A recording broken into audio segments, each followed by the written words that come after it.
तो क्या आप ये बता सकेंगे कि ये आधा हिस्सा ही राष्ट्रगीत में क्यों लिया गया, क्या प्रॉब्लम थी? क्यों? सर बहुत अच्छे हैं आप। सर कैसे हैं? बहुत बढ़िया, बहुत अच्छा। सर आजकल बड़ा आज हम लोग देख रहे हैं पिछले कुछ दिनों से, चूंकि हम सभी जानते हैं कि वंदे मातरम जो हमारा एक राष्ट्रगीत है, ये राष्ट्रगीत का आज हम 150 साल पूरा किए हैं। और इस 150 साल का जो एक हमारा इसका एक इतिहास रहा है, ये बड़ा स्वर्ण अक्षरों में रखा है। ये स्वर्णिम इतिहासों को ये बताती भी है। और उस समय से अभी तक यदि देखा जाए तो ये कहीं ना कहीं भारत की जो हमारी राष्ट्रीयता थी, राष्ट्र का हमारी स्वतंत्रता था, इसमें एक बहुत इसका नारा की यदि बात करें, इस गीत की बात करें तो ये कहीं ना कहीं ऊर्जावान रहा है। लेकिन आज कल यदि देखें तो इस पर कुछ, जैसे कल सदन में भी इस पे बातें होने शुरू हो गई और इस पे विवाद भी रहे हैं। चूंकि 150वां साल था तो उस पे पार्लियामेंट के अंदर उस पे बहस हुई और एक सार्थक और अच्छी बहस हुई जी। तो सर हम ये जानना चाहेंगे कि आखिर जो बहस हो रही है या ये वंदे मातरम पर जो एक नया अड़ंगा जो बनाने की कोशिश किया जा रहा है, आखिर ये समस्या है क्या? ये एक पॉलिटिकल समस्या है और इसके अलावा और कुछ भी नहीं है। तो इसे हमें विस्तार से समझना पड़ेगा। जैसे सबसे पहले कि बंकिम चंद्र चटर्जी जिन्होंने ये वंदे मातरम लिखा और बाद में इसको रविंद्रनाथ टैगोर ने गाया, इनके लिखे हुए गीत को संगीतबद्ध किया, अपनी आवाज़ में पढ़ा, जो बाद में तमाम लोगों के लिए एक ऊर्जा का स्रोत बन गया और आज़ादी के सबसे बड़े गीत और नारों में से एक हो गया। यहाँ तक कि आज कांग्रेस पर जो प्रश्न उठाए जा रहे हैं, देखेंगे हम लोग तो 1892 में रविंद्रनाथ टैगोर जी जो थे संगीतबद्ध, और जब 1892 में कांग्रेस का जब अधिवेशन कलकत्ता में चल रही थी तो कलकत्ता के अधिवेशन में ही एक गीत को गाया गया था। पहली बार 1896 में कांग्रेस के अधिवेशन में ही इसको गाया गया था और जब गाई गई तो उस समय भी चल रहा था, वर्तमान भी चल रहे हैं। यही कि 1896 में कांग्रेस के अधिवेशन में पहली बार रविंद्रनाथ टैगोर ने इसे गाया जी। तो यहाँ पर इस बात को बहुत समझना ज़रूरी है। लेकिन अब आगे आप कुछ बता रहे थे, इस पे डिटेल वो बता दीजिए। एक्चुअली ये है कि जब 1896 में इसको गाई गई तो उस समय लगभग हम कह सकते हैं कि कोई वो दौर था जब हम देखेंगे 1857 का जो विद्रोह हुआ और 1857 के बाद लगातार जो है भारत और बंगाल जो था एक कहीं ना कहीं हम कह सकते हैं केंद्र बिंदु बना हुआ था। और अंग्रेज के विरुद्ध हम कह सकते हैं कि वंदे मातरम जो थी, ये वंदे मातरम अंग्रेजों के विरुद्ध एक तरह से हम कह सकते हैं कि सभी भारतीयों को एक मूल्य में एक कह सकते हैं कि एक धागा में पिरोने की कोशिश की गई थी। लेकिन अब उस समय से लगातार जो था वंदे मातरम चलते रहा। देन आफ्टर आप देखेंगे कि 1926 में जब चुनाव होता है, फिर 1937 में चुनाव होता है, तो उसके बाद से थोड़ा कहीं ना कहीं इसमें राष्ट्रीय भावनाओं पर भी कह सकते हैं कहीं ना कहीं अटैक होना शुरू हो जाता है। सबसे महत्वपूर्ण बात यहाँ पर ये होगी कि आखिर अब जब हम बात करेंगे, सर हम आपसे जानना चाहेंगे। नहीं, मैं आपसे ये जानना चाहूँगा कि ये अभी आपने लिखा है कि आधा हिस्सा ही राष्ट्रीय गीत क्यों जी, तो क्या आप ये बता सकेंगे कि ये आधा हिस्सा ही राष्ट्रीय गीत में क्यों लिया गया, क्या प्रॉब्लम थी, क्यों ऐसा डिसीजन हुआ कि आधा हिस्सा ही? सर बात ऐसा था कि जब 1937 में जब चुनाव हो रहे थे तो उस समय विधानसभा जो थी, विधानमंडल, तो विधानमंडल में गीत को गाई गई। तो इसमें अब जब हम आगे पढ़ेंगे तो इसमें सुजलाम सुफलाम मजलज सिद्धलाम सस्य श्यामलाम मातरम, उसमें आगे जब हम लोग पढ़ेंगे तो उसमें दिखता है जैसे ये समर्पण जो है, ये समर्पण मातृभूमि को है, ये समर्पण देश की भारत माता को है। और इसमें थोड़ा सा आगे देखेंगे तो इसमें देवी लक्ष्मी, सरस्वती और दुर्गा का एक चर्चा की गई है। तो वहाँ पर एक कहा गया, खास तौर पे जो मुस्लिम लीग थे, चूंकि 1905 में बंगाल का विभाजन होता है और अंग्रेजों का एक षड्यंत्र था जिससे कि हम कह सकते हैं कि भारत का जो हमारा एकता था, भाईचारा था, इसको तोड़ने के हर संभव अंग्रेजों ने कोशिश किया था। बिल्कुल, इसीलिए तो जो मुस्लिम लीग है जी, जो मुस्लिम लीग बनी 1906 में जी, जो मुस्लिम लीग बनी, तो मुस्लिम लीग का उद्देश्य तो बिल्कुल क्लियर था। वो मुस्लिम लीग जो है अंग्रेजों के द्वारा बनाया गया था, वो इसलिए बनाया गया कि जो आंदोलन चल रहा था आज़ादी का, उसको कमज़ोर करने के लिए उस वक्त कांग्रेस लीड कर रही थी, तो उस आंदोलन को कमज़ोर करने के लिए अंग्रेज़ों के ज़रिए ये एक षड्यंत्र रचा गया और मुस्लिम लीग जैसी तंजीम बनाई गई। और जो मुस्लिम लीग चाहती थी कि मुसलमानों के लिए एक अलग राष्ट्र होना चाहिए। अंततः वो हुआ भी, लेकिन शुरुआत तो यहीं से लेकिन हुई। सर मेरा एक यहाँ पर क्वेश्चन होता है कि जब ये राष्ट्र वंदे मातरम जब गाई गई, और इसके लिए 1937 में भी जब कमेटी बनी तो उसमें पंडित जवाहरलाल नेहरू भी थे, कहेंगे आज़ाद मौलाना अबुल कलाम भी थे, सरदार पटेल, बात हम करते हैं सुभाष चंद्र बोस, क्योंकि सुभाष चंद्र बोस के जब INA की बात करते हैं, आज़ाद हिंद फौज की बात करते हैं, इंटरेस्टिंग चीज है ना।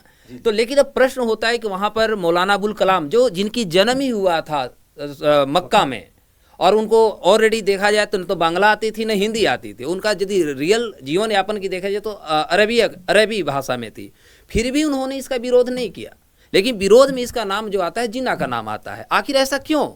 अब ये बड़ी इंटरेस्टिंग चीज़ आपने सर बताई। यहाँ दो चीज़ें बहुत ही इंपॉर्टेंट है। पहले ये समझ लीजिए कि इस नारे को सबसे ज़्यादा आज़ाद हिंद फौज के सुभाष चंद्र बोस जी एडवोकेसी किया और उनके ये गाय, और उनके जो सबसे बड़े सिपासालार, उनके जो नेक्स्ट मैन थे जी, वो शहनवाज खान थे। अच्छा, वो भी मुस्लिम, ये मुस्लिम। अच्छा, शहनवाज आज़ाद हिंद फौज के यानी जो सुभाष चंद्र बोस के नेक्स्ट मैन थे जी, वो शहनवाज खान थे। अब शहनवाज खान को ऑब्जेक्शन नहीं था, अच्छा, हमारे मौलाना आज़ाद को ऑब्जेक्शन नहीं था। जैसा आपने बताया कि मौलाना आज़ाद तो मक्का में पैदा हुए थे, अरबी उनकी मदर टंग थी जी जी, और वो इस बात को बहुत भली भांति जानते थे, तो उन्होंने अपोज नहीं किया और जिन्ना ने अपोज किया जी। अब यहाँ भी बड़ा इंटरेस्टिंग फैक्ट क्या है ये सर? जान लीजिए, थोड़ा वो ये कि मिस्टर जिन्ना जो है, सारी दुनिया जानते हैं कि जिन्ना जो है वो एक प्रैक्टिसिंग मुस्लिम नहीं थे। अच्छा अच्छा, मतलब रियलिटी यदि देखा हाँ, जाए तो जो वो इस्लाम धर्म है उससे बहुत दूर थे। नहीं, बहुत दूर थे। यहाँ तक कितने दूर थे, मैं आपको एक इंटरेस्टिंग कहानी बता देता हूँ उनकी, मुझे अभी याद आ गया आपसे बात के दौरान जी, कि जब पाकिस्तान बन गया, अच्छा, 1947 में, हाँ, और जो पहली ईद पड़ी, अच्छा, पहली ईद पड़ी तो पूरे पाकिस्तान के कम्युनिटी की नज़र इस बात में थी कि ईद है तो मिस्टर जिन्ना नमाज पढ़ेंगे कि नहीं पढ़ेंगे, इसलिए कि मिस्टर जिन्ना तो सैलून में घूमते थे। मिस्टर जिन्ना पर ये संशय था कि उनको नमाज पढ़ने आता है या भी नहीं आता है। एग्जैक्टली, ये पूरी ये थी कि मिस्टर जिन्ना नमाज पढ़ेंगे या नहीं पढ़ेंगे, और ऐसे व्यक्ति ने वंदे मातरम का विरोध किया। अब जब उन्होंने, जब पूरी बहुत इंटरेस्टिंग कहानी आपको बता दें कि जब पढ़ी तो लियाकत अली खान उनके पास गए, प्राइम मिनिस्टर, उन्होंने पूछा कि सर आप नमाज पढ़ेंगे ईद की, इसलिए कि वो तो सैलून में चलते थे, बिल्कुल प्रैक्टिस नहीं। तो एक और सवाल था यहाँ कि अगर मिस्टर जिन्ना नमाज पढ़ेंगे तो पढ़ेंगे कहाँ, क्योंकि वो तो शिया थे। अच्छा। अब सुन्नी की मस्जिद में पढ़ेंगे कि शिया की मस्जिद में पढ़ेंगे, ये भी एक बहुत बड़ा सवाल था। तो वो पूछने गए, मिस्टर जिन्ना को ये भी नहीं पता था, तो उन्होंने कहा कि वहीं पढ़ेंगे जहाँ सारे लोग पढ़ेंगे। यानी सारे बातों से तो स्पष्ट होता है कि जो जिन्ना जो वंदे मातरम का विरोध कर रहे थे, वह एक्चुअली देखा जाए तो रियल न तो इस्लाम धर्म को मानने वाले थे, और नहीं कहेंगे कि हम वो इस्लाम धर्म को अच्छे जानकार थे, बल्कि वो तथाकथित, हम कह सकते हैं, अपने भाषा में कह सकते हैं, वो एकदम सो कॉल्ड मुस्लिम थे, जिनको अपने धर्म का न ज्ञान था, न उनको अपने धार्मिक गतिविधियों जो होती है उसको बढ़ाना, अपने समाज में एक उसका जो सुधारात्मक जो कदम होते उठाना, इनका कोई मकसद नहीं था। फिर भी उन्होंने वंदे मातरम का विरोध किया।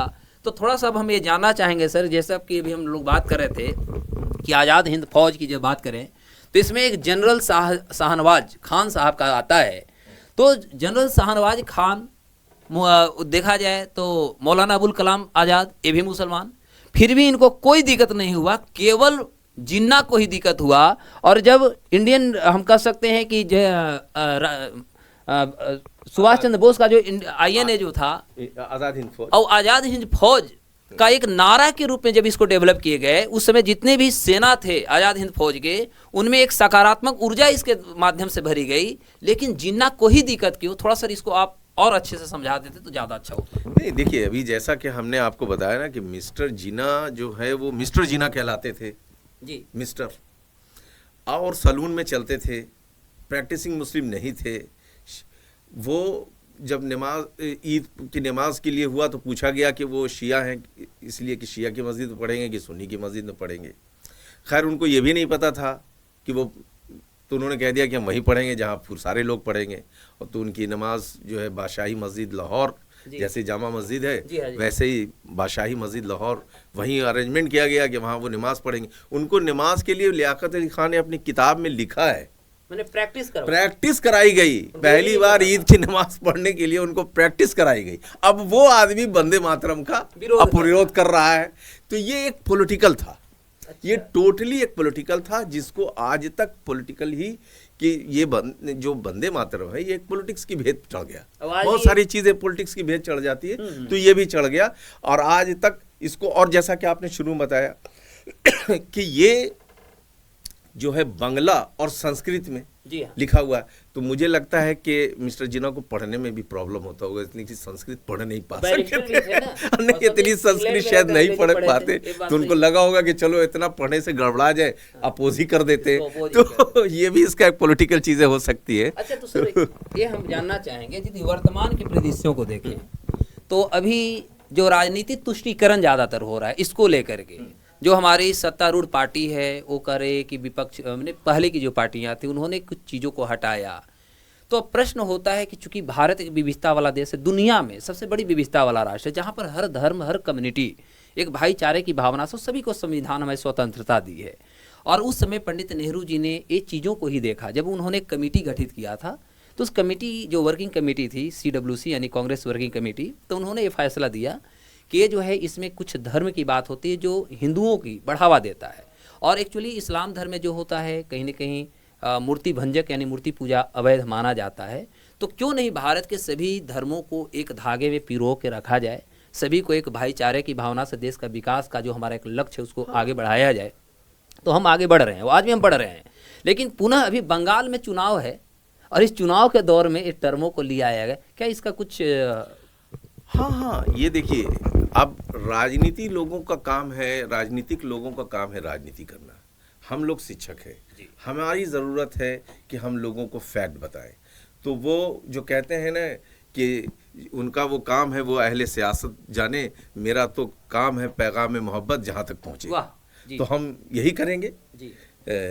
तो इसलिए वो अपना सियासत कर रहे हैं और हमें जो भी कर रहे हैं। लेकिन ये फैक्ट है कि वंदे मातरम पर किसी भी तरह के, जब वो एक बार हमारा राष्ट्रीय गीत बन गया तो अब हमें उसका सपोर्ट करना चाहिए और राष्ट्रीय गीत है उसका एहतराम करना चाहिए, उसको उसी तरीके से देखना चाहिए। बाकी कितने लाइन उसमें जोड़ने हैं, कितने लाइन हटाने हैं, अब हटाने का तो सवाल नहीं पैदा होता। अगर कुछ लाइन उसमें जोड़नी है तो जो लोग पढ़ना चाहते हैं वो पढ़ सकते हैं, जो नहीं पढ़ रहे हैं उनके लिए भी, चूँकि इतने कठिन संस्कृत वर्ड में है, तो मुझे लगता है कि ऐसी चीज़ों से, कंट्रोवर्सी से भी लोगों को बचना चाहिए। जी, थैंक यू सर। तो आज हम लोग ये वंदे मातरम की जो शुरुआत थी और अभी तक की जो बातें थी, रियलिटी क्या था, आखिर विरोध क्यों किया गया, तो आज हम इसका जो स्पेसिफिकेशन होता है, जो स्पष्टीकरण होता है, तो हम उबैदुर रहमान सर से जानने की कोशिश किए थे। और सर बहुत यूनिक लहजे में, जो चीज़ मैं आपको बता दूं कि हम खुद इस जानते हैं, लेकिन ये चीज़ हमें मालूम नहीं था कि जिस तरह से जिन्ना ने इनका विरोध किया वंदे मातरम का, और उनको खुद ये चीज़ों को पता नहीं था। भारत की संस्कृति, अपना जो उनका एक धर्म होता है, कल्चर होता है, वो कल्चर से भी कहीं न कहीं बहुत दूर थे और वे व्यक्ति जो थे वंदे मातरम का विरोध किए। ये चीज़ मुझे लगता है कि बहुत सर आपके द्वारा ये जो बताया गया, मुझे लगता है कि अनसिन जो कहा जाता है, कि अनसिन मैसेज आम जनता तक गई होगी और ये लोग जानेंगे, क्योंकि ये तो सर हम लोगों की जिम्मेदारी है। आपने कहा तो यही एक शिक्षक की जो जिम्मेवारी है। और आज एक जो यूनिक चीज होते है जो आज तक हम लोगों को नहीं पता था, आज इस समाज को, एक जो न्यू यूथ हैं, ये न्यू यूथ को आपने एक सकारात्मक मैसेज उस फैक्ट को बता दिए जो अभी तक किताब के कहीं पेज में भी देखने को नहीं मिलते हैं। तो इसके लिए सर आपको बहुत बहुत तहे दिल से धन्यवाद। और जय रोजगार क्लासेस ऐसे यूनिक चीज़ को ही बताने के लिए आती है, बताती है। और खैर रहमान सर तो हमेशा कुछ नए चीज़ आपको, क्या आप जानते हैं, एक एपिसोड भी लाए हैं, तो आप लोगों क्या आप जानते हैं, इस एपिसोड को भी देखेंगे तो इस तरह के नए फैक्ट्स भी आपको मिलते रहेंगे। फिर हम लोग मिलेंगे इसी चैनल पर, इसी पल। तब तक के लिए नमस्कार, जय हिंद। Thank you Ashok sir ji, professor Ashok ji, thank you.